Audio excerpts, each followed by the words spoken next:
लियो चौपाल, देख लियो चौपाल रे सब बड़ा बडेरा, सब बड़ा बडेरा वो जी सब लोग लगाया वो जी ठाकरिया ने संगला वो जी।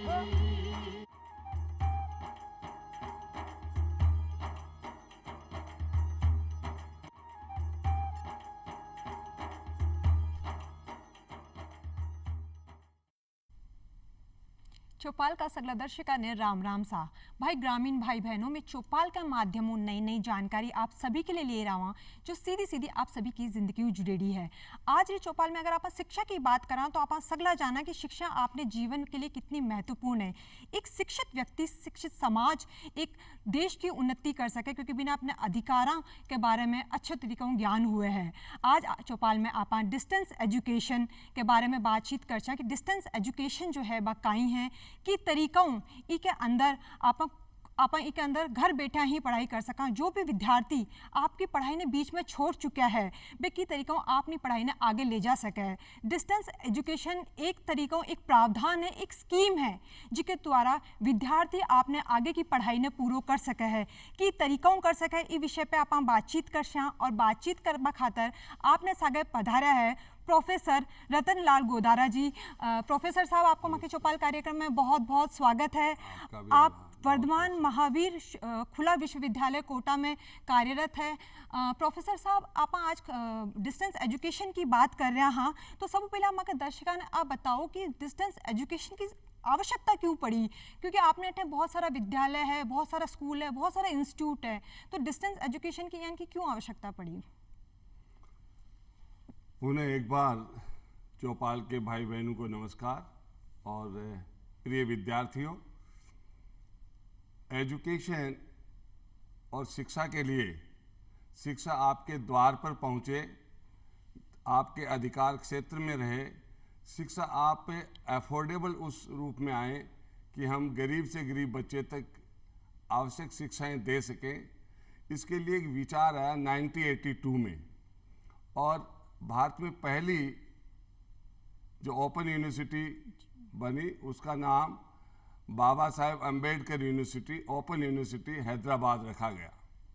मित्रों, उसमें इस बात का विशेष रूप से ध्यान रखा गया ग्रामीण परिवेश के बच्चे जो पढ़ नहीं पाते या जिनकी आर्थिक स्थिति कमज़ोर हो और अपने परिवार को प्रारंभिक रूप में किसी सहयोग के लिए परिवार के साथ रोजगार के लिए जुड़ जाने से शिक्षा में वो पिछड़ जाते थे, उस शिक्षा की पूर्ति करने के लिए उन बच्चों को पुनः एक बार उनके टैलेंट को ई डिनोट एजुकेशन और ई डिनोट एक्सपोजर के साथ उन बच्चों को उनको पर्याप्त रूप में सुविधाओं के साथ विधान के साथ और सरकारी सिस्टम को आगे बढ़ाते हुए कल्याण करने के साथ मोटिवेट करते हुए इस तरह की ओपन यूनिवर्सिटी या डिस्टेंस एजुकेशन की और विशेष रूप से ग्रामीण परिवेश तक पहुंचाने के लिए इसकी आवश्यकता महसूस की गई। जी प्रोफेसर साहब बहुत बढ़िया बात आप बताइए भाई डिस्टेंस एजुकेशन जिन्हें आप दुरुस्त शिक्षा भी कहवा एक मुख्य उद्देश्य वही है कि जो भी टाबर आपने पढ़ाई पूरी को नहीं कर पाया है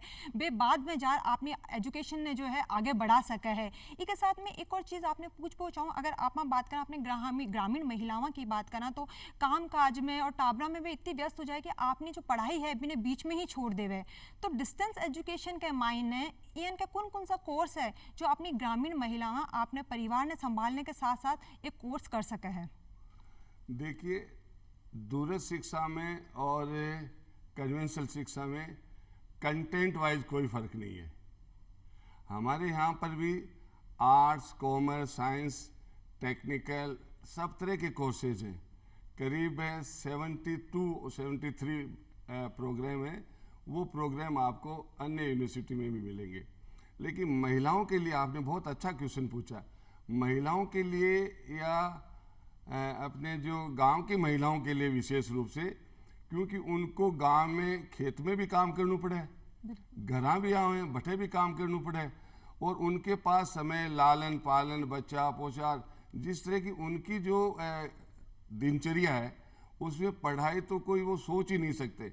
फिर भी परिवार में इस तरह के क्योंकि परिवार का वातावरण बनते बनते वहाँ बच्चे पढ़ लिए तो उनको देखकर महिलाएं और उनको भी इस तरह की इच्छा होती है तो उन महिलाओं के लिए विशेष रूप से इस तरह के प्रोग्राम्स बनाने के पीछे ये उद्देश्य रहा है कि घर बैठे हुए हमारे यहाँ पर जिस तरह की सुविधाएं हैं शायद वो कन्वेंशनल यूनिवर्सिटीज़ में नहीं है। 2 बार हम बच्चों को एडमिशन के लिए आमंत्रित करते हैं और साल में 2 बार ही हम उनकी परीक्षाएं लेते हैं। इनके अलग अलग सेशन, जैसे जुलाई वाला जो सेशन होगा उसको अगली जुलाई में जाके परीक्षा होगी, ऐसे ही दिसंबर जनवरी वाला सेशन होगा उसके अगले, लेकिन 6 महीने में इस तरह का हमने रोटेशन कर रखा है कि 2 बार परीक्षाएं दें। और 2 बार तो अगर कोई महिला कोई इस तरह की थोड़ी बहुत सुस्त भी रह जाती है कोई सेशन में कि ये बार तो मैं कोई नहीं पढ़ पाऊँ, या बच्चों के इस तरह की अर्ली स्टेज पर छोटे बच्चे होते हैं उनके लालन पालन में ज़्यादा समय दिया इसलिए नहीं पढ़ पाए, तो भी उनको इस तरह के निरंतर हम लोग आकर्षित करने के लिए इस तरह के अवसर देते हैं कि वो उन बच्चों के साथ साथ अपनी पढ़ाई भी करें। और ऐसे बहुत से उदाहरण हैं, ऐसी माताएं बहनें उन्होंने बहुत अपनी एक पहचान बनाई है कि बच्चों को पढ़ाते पढ़ाते न केवल सामान्य परीक्षाएं प्रतियोगी परीक्षाएं टॉप की हैं अपितु आरपीएससी और यूपीएससी में भी अपना स्थान बनाया है। जी, मतलब आपने भी जो ग्रामीण महिलावां हैं वहाँ के लिए जो डिस्टेंस एजुकेशन जो है, दूरस्थ शिक्षा जो है बहुत ज़्यादा कारगर साबित हुई है। बहुत सारी महिलावां जो कोई काम काज के कारण या कोई घरेलू परेशानी के कारण आपकी पढ़ाई लिखाई छूट चुकी है, वे ई के द्वारा आगे पढ़ाई कर सका है और वहाँ के लिए बहुत सारा कोर्स जो है रखा गया है। ई के साथ एक और चीज़ मैं आपने पूछूँ भी तो शिक्षा हर व्यक्ति को विकास करे, शिक्षा एक देश को विकास करे, लेकिन अगर आप बात करें कि डिस्टेंस एजुकेशन की आप बात करें तो डिस्टेंस एजुकेशन ग्रामीण विकास में की तरीकों में भागीदारी देवे है। मैडम बहुत अच्छा क्वेश्चन है। देखिए, ग्रामीण अपनी जो पृष्ठभूमि है 70-80% पॉपुलेशन या जनसंख्या गांव में निवास करती है। भले ही प्लान होकर अपन लोग बड़े बड़े शहरों में आते हैं, पर शिक्षा तो सभी का विकास करती है। ग्रामीण को अपन फोकस करके इसलिए कहते हैं कि वहाँ मेजोरिटी ज़्यादा है। और मैं इस बात के लिए आपको एक स्लोगन देता हूँ। हमारी यूनिवर्सिटी के जब मैंने 2019 में यूनिवर्सिटी को ज्वाइन किया तो शिक्षा आपके द्वार पर मैंने एक स्लोगन तैयार करवाया डिस्कस करके। वो हमारा स्लोगन है VMOU। ये छोटा सा एब्रीवेशन है पर इसका पूरा नाम है वर्धमान महावीर खुला विश्वविद्यालय कोटा। VMOU की शैक्षिक वाणी पहुंच रही है डिजिटली ढाणी ढाणी ढाणी। हमारा देश गांव से भी छोटी ढाणी में, मैं गवर्नमेंट कॉलेज डूंगरपुर में था एज लेक्चरर, तो हम लोग वहाँ ट्रायल डेवलपमेंट एरिया TAD के नाम से वृक्षारोपण बहुत होता, तो छोटे छोटे टापू में देखते तो मैं पूछता ये हमारी छोटी सी ढाणी है। उस तक शिक्षा पहुँचाने के लिए और indirectly this credit goes to technology, science and technology को, साइंस और विज्ञान को मैं श्रेय देना चाहता हूँ कि डिजिटली उन बच्चों के पास भी आज वो अपने मोबाइल फ़ोन के माध्यम से हर प्रोग्राम को देख सकते हैं। और जितने ये जो हमारे जो फोकस है, जो जिन प्रोग्राम्स को हम लोग गांव के और जिन सब्जेक्ट्स को डेमोक्रेटाइजेशन और ट्रांसफॉर्मेशन में हम लोग फोकस कर रहे हैं, वो लिबरल आर्ट, और लिबरल आर्ट में भी political science, public administration, geography, sociology, history. मैं ये कोई कंपैरिजन नहीं कर रहा हूँ कि भाई वाणिज्य और साइंस ऐसे नहीं है, लेकिन जिनमें बच्चा ज़्यादा समझ के साथ अपने संविधान को जाने, अपनी सुविधाओं को भी जाने, अपने कर्तव्य ड्यूटीज़ को भी जाने, अधिकारों को भी समझे और मांग करे, इस तरह से उसकी समझ को आगे बढ़ाना। अच्छी शिक्षा का मतलब अच्छा इंसान तैयार करना है। अच्छा इंसान तैयार होगा तो अच्छे परिवार, अच्छा समाज, अच्छा राष्ट्र और अच्छा विश्व तैयार होगा। इस ध्येय के साथ हम लोग उस शिक्षा को पहुंचाने का प्रयास करते हैं। जी प्रोफेसर साहब, बहुत बढ़िया बात आप बताइए कि भाई अब जो शिक्षा है वह घर घर तक डिजिटली, जी बिल्कुल ढाणी ढाणी तक जो शिक्षा है वह पुगेली। और ई शिक्षा में बहुत सही, बहुत अच्छी बात आप वहाँ के दर्शकों ने बताई हो कि भाई शिक्षा जो है बहुत ज़्यादा ज़रूरी है और एक व्यक्ति के विकास के लिए बहुत आवश्यक है, क्योंकि एक शिक्षित व्यक्ति ही एक समाज को निर्माण कर सके, अपने अधिकार और अपने कर्तव्य के बारे में बहुत अच्छी जानकारी रख सके और वहाँ पे कार्य भी कर सके है और देश गाँव को विकास कर सके। इसके साथ में एक और चीज़ प्रोफेसर साहब आपने बात करबो चाहूँ कि जी हाँ अपन देखा कि आले कोई भी अपन छोटो कोर्स करवा जावा, थोड़ी सी भी पढ़ाई छोटी सी भी पढ़ाई करवा चाहो तो भी में भारी पीसो लाग जावे। तो और डिस्टेंस एजुकेशन जो है इके मायने भी कहीं इतनी ही मोटी रकम लगे कोई भी कोर्स करवा खातर? देखिए बहुत ही गंभीर प्रश्न है। हालांकि कोरोना के बाद तो इसकी और ज़्यादा पीड़ा महसूस की जा रही है परिवारों में, और हमने तो कोरोना के बाद में कोई भी फीस इस बार बढ़ाने की भी एक बार फाइनेंस कमेटी में बात आई, तो मैं कहा नहीं भाई, कोविड के बाद में किसी भी तरह की फीस नहीं बढ़ाई जाएगी। और ये कंपैरिजन करने का एक उचित माध्यम तो है, लेकिन इसको अदरवाइज नहीं लें। हालांकि हमारी यूनिवर्सिटी भी राजकीय विश्वविद्यालय है और अन्य यूनिवर्सिटी भी राजकीय विश्वविद्यालय हैं। हमारे यहाँ 100% निश्चित रूप से कम फीस में हम लोग अच्छी व्यवस्था के साथ, स्टडी मटेरियल के साथ हम बच्चे को अच्छी सी एजुकेशन देते हैं। न केवल आर्ट्स, साइंस और कॉमर्स में, रिपीट कर रहा हूँ, बल्कि साइंस में विशेष रूप से, इंजीनियरिंग में भी हमारे यहाँ BCA है, MCA जैसा कोर्स है, मास्टर इन कंप्यूटर एप्लीकेशन। और साइंस में मैं फिर नाम नहीं लेना चाहिए, हमारे यहाँ साइंस 2019 में हमने UGC ज्वाइन करते ही इस कोर्स को लाए। MSc साइंस में पहली बार हमारे यहाँ 255 बच्चा ही एडमिशन लिया। तो हमने सोचो कि यार आपने कोर्स चालसी कौन चालसी, लेकिन आपको ये मानकर और उत्साह होगा, बड़ी खुशी होगी, सुनकर बहुत खुशी और उत्साह होगा कि हमारे यहाँ दूसरे सेशन में इतने बच्चों ने फॉर्म एप्लीकेशन या इतना उत्साह दिखाया कि पिछली बार हमने एंट्रेंस टेस्ट लिया। क्योंकि साइंस की लेबोरेटरीज के लिए, साइंस की एजुकेशन के लिए, इन जो हम फोकस एरिया में जिनमें पिछली बार मैंने बोला है, उनसे थोड़ा डिफरेंस होने के कारण से हम उन विज्ञान शिक्षा के, उनकी व्यवस्थाओं के लिए थोड़ी सीमाएं तय करी और क्वालिटी पर आए। आज विज्ञान की हमारी जो एजुकेशन है उसमें अगर गुणवत्ता नहीं देखी जाएगी तो उसमें फर्क नहीं दिख पाएगा। उसके साथ हमने इसको आगे बढ़ाने का प्रयास किया है। जी, तो मतलब आप कह सकें कि बहुत ज़्यादा कम खर्चो आवा है। एक साथ में एक और चीज़ पूछना चाहूँ कि जहाँ कोई विद्यार्थी है बीके का कोई बहुत अच्छा नंबर आया है या बहुत अच्छे नंबरों में वो पास हुए, तो भी इनको स्कॉलरशिप भी के मायने मिले? यस, देखिए जो अपने वेलफेयर एजुकेशन के तहत जो स्कॉलरशिप मिलती हैं वो तो जनरल है ही है। इसके अलावा ऐसे बच्चों के लिए हमारे यहाँ एक वैसे तो नाम भी ले सकते हैं, नाम इस मंच पर नहीं लेना चाहिए। अगर कोई मेरी आवाज़ अगर बच्चों तक, प्रिय विद्यार्थियों आप सुन रहे हैं, तो आप एक एप्लीकेशन दें, अपनी आर्थिक स्थिति का विवरण दें। हम एक ऐसा ट्रस्ट है बॉम्बे में है, बम्बई तो बोल ही सकते हैं, बॉम्बे में ट्रस्ट है। उस ट्रस्ट ने हमने कह रखा है गोदरा साहब आपके सिग्नेचर के द्वारा अगर बच्चा आता है, उसकी आर्थिक स्थिति के साथ साथ थोड़ा सा उसकी कंसिस्टेंसी होनी चाहिए मार्क्स में। ये नहीं कि एक बार उसके फर्स्ट डिवीज़न आ गई, दूसरी बार थर्ड डिवीज़न और तीसरी बार फेल के नज़दीक और चौथी बार फिर सेकंड डिवीज़न।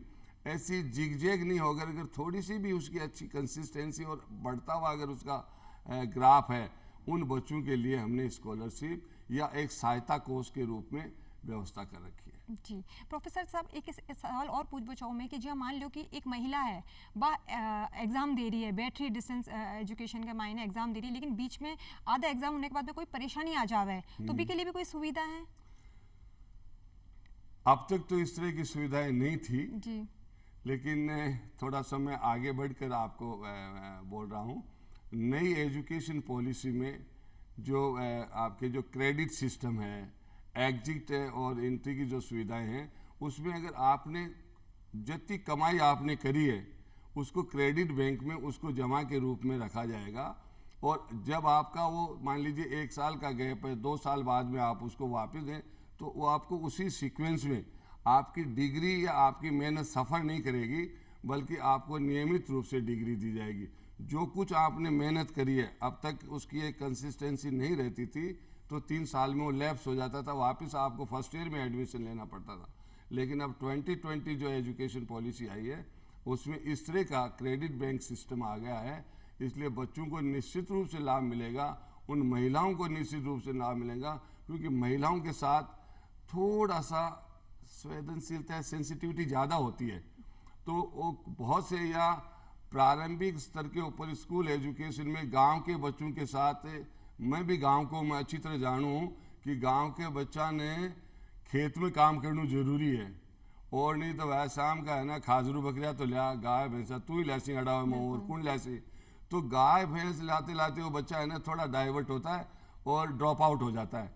तो ड्रॉप आउट के रूप में भी अगर उसने पहली दूसरी पढ़ी है, अब नई व्यवस्था की बात कर रहा हूँ मैं, तो उसकी पहली दूसरी काउंट होगी, आगे वो तीसरी में एडमिशन ले लेगा, चौथी में लेगा, पांचवी में लेगा। ऐसे ये कॉलेज में भी व्यवस्था होगी, यूनिवर्सिटी में, कि जो कुछ आपने पढ़ाई के रूप में जो कमाई करी है वो आपकी बैंक में जमा होगी और जब चाहे आप उसको निकाल सकते हैं। जैसे अपनी जमा की हुई पूंजी आप खर्च करने के लिए आधारित या अधिकृत है, उसी तरह से आप विद्या को भी अपने आप को काम में ले सकते हैं और राजकीय व्यवस्था में ये छूट होते हुए आपको प्रमोट करेंगे। जी, अभी आप नई शिक्षा नीति 2020 की बात कर रहे हो, तो 2000 जो नई शिक्षा नीति है इसके मायने जो आपने डिस्टेंस एजुकेशन है इन कितना महत्व दिए गए इसके बारे में आप बताओ। मेरा मतलब बहुत अच्छा क्वेश्चन है।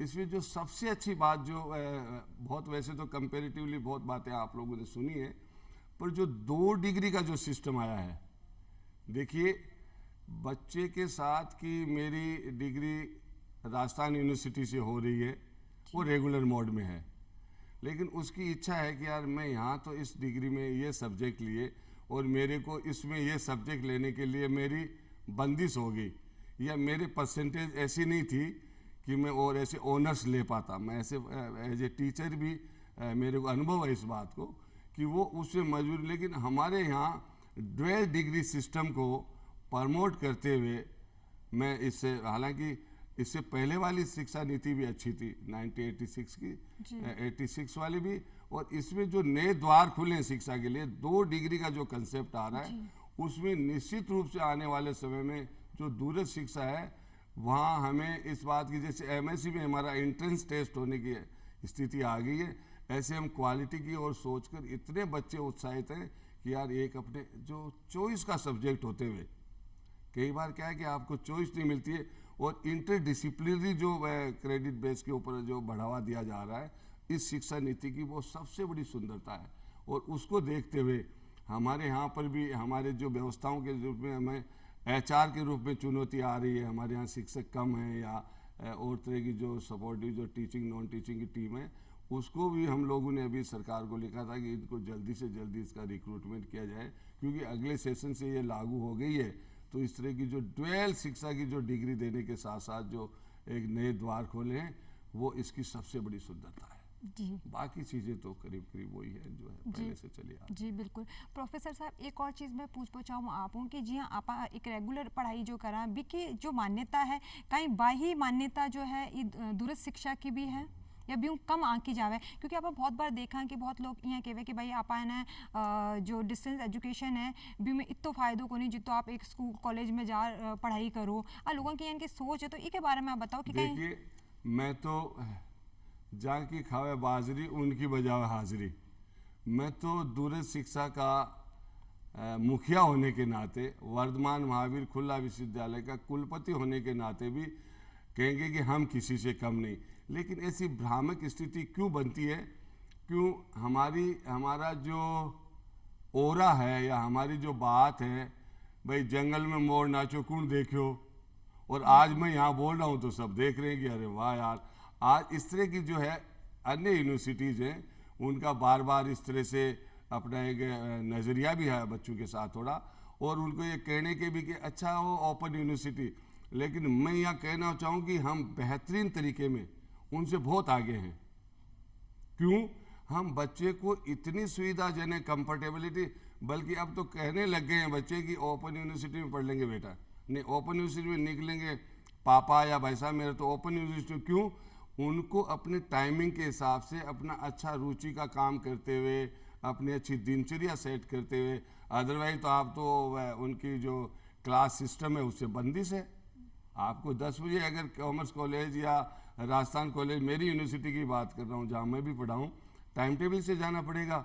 हमारे यहाँ पूरी लिबर्टी है, और अगर बच्चे को आप लिबर्टी रखते हैं, जहाँ डर जाता है बच्चा, वो डर गया तो उसको अगर लीडर नहीं है तो लीडर नहीं बनेगा। इस देश में लीडर होने की जरूरत है, वो अपने क्षेत्र का लीडर बने।